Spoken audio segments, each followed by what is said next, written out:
Lucas, capítulo 23. Jesus perante Pilatos e perante Herodes. E levantando-se toda a multidão deles, o levaram a Pilatos, e começaram a acusá-lo, dizendo: Havemos achado este pervertendo a nossa nação, proibindo dar o tributo a César, e dizendo que ele mesmo é Cristo, o Rei. E Pilatos perguntou-lhe, dizendo: Tu és o Rei dos judeus? E ele respondendo disse-lhe: Tu o dizes. E disse Pilatos aos principais dos sacerdotes e à multidão: Não acho culpa alguma neste homem. Mas eles insistiam cada vez mais, dizendo: Alvoroça o povo, ensinando por toda a Judéia, começando desde a Galileia até aqui. E então Pilatos, ouvindo falar da Galileia, perguntou se aquele homem era galileu. E sabendo que era da jurisdição de Herodes, remeteu a Herodes, que também, naqueles dias, estava em Jerusalém. E Herodes, quando viu a Jesus, alegrou-se muito, porque havia muito que desejava vê-lo, por ter ouvido dele muitas coisas, e esperava que lhe veria fazer algum sinal. E interrogava-o com muitas palavras, mas ele nada lhe respondia. E estavam os principais dos sacerdotes e os escribas, acusando-o com grande veemência.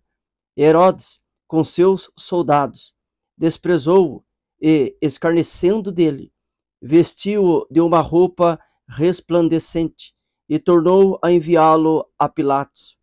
E no mesmo dia, Pilatos e Herodes, entre si, se fizeram amigos, pois, dantes, andavam em inimizade um com o outro.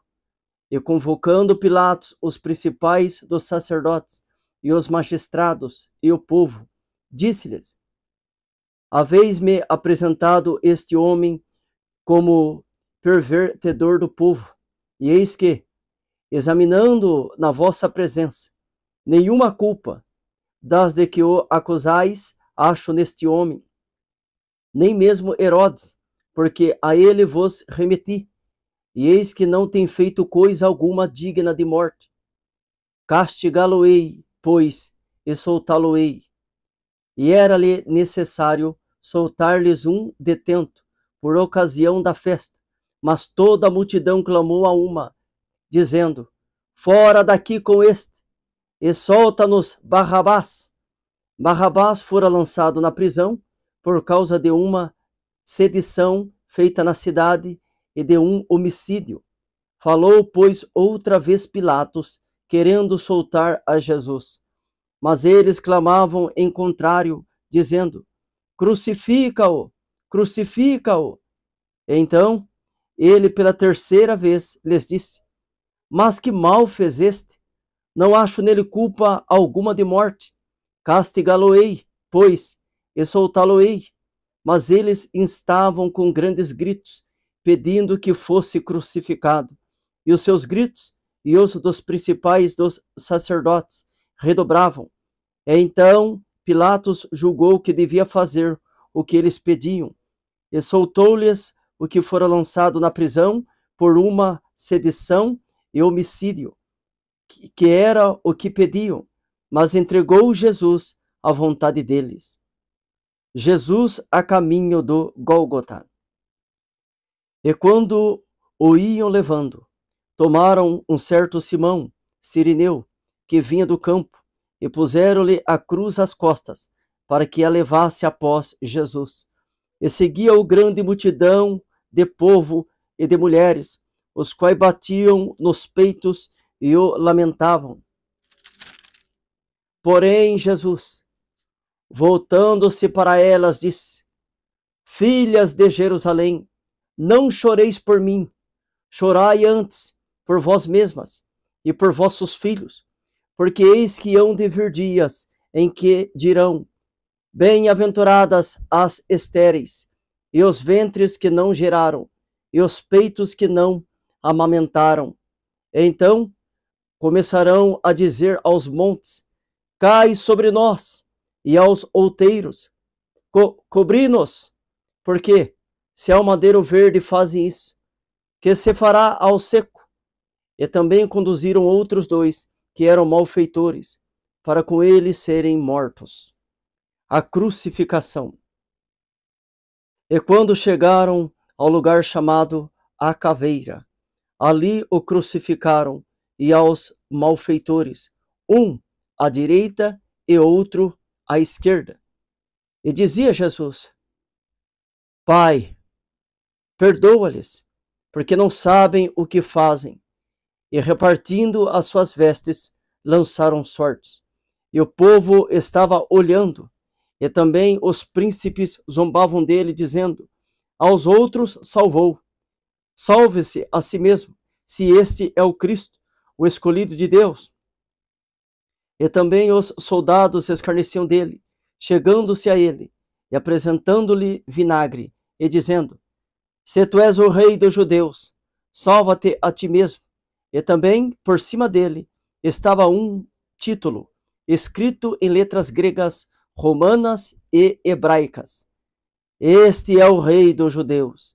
E um dos malfeitores, que estavam pendurados, blasfemava dele, dizendo: se tu és o Cristo, salva-te a ti mesmo e a nós. Respondendo, porém, o outro repreendia-o, dizendo: tu nem ainda temes a Deus, estando na mesma condenação?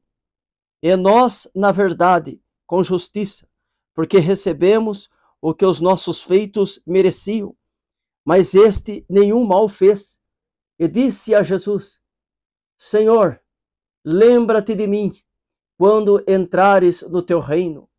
E disse-lhe Jesus: em verdade te digo que hoje estarás comigo no paraíso. E era já quase a hora sexta, e houve trevas em toda a terra até a hora nona. Escurecendo-se o sol, e rasgou-se ao meio o véu do templo. E clamando Jesus com grande voz, disse: Pai, nas tuas mãos entrego o meu espírito. E havendo dito isso, expirou. E o centurião, vendo o que tinha acontecido, deu glória a Deus, dizendo: na verdade, este homem era justo.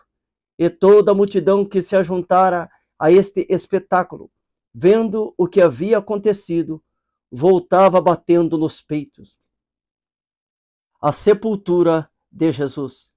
E todos os seus conhecidos, e as mulheres que juntamente o haviam seguido desde a Galileia, estavam de longe vendo essas coisas. Eis que um homem por nome José, senador, homem de bem e justo, que não tinha consentido no conselho e nos atos dos outros, natural de Arimateia, cidade dos judeus, e que também esperava o reino de Deus, este, chegando a Pilatos, pediu o corpo de Jesus, e havendo-o tirado, envolveu-o num lençol, e pô-lo num sepulcro escavado numa penha, onde ninguém ainda havia sido posto. E era o dia da preparação, e amanhecia o sábado. E as mulheres que tinham vindo com ele da Galileia seguiram também, e viram o sepulcro e como foi posto o seu corpo. E voltando elas, prepararam especiarias e ungüentos, e no sábado repousaram, conforme o mandamento.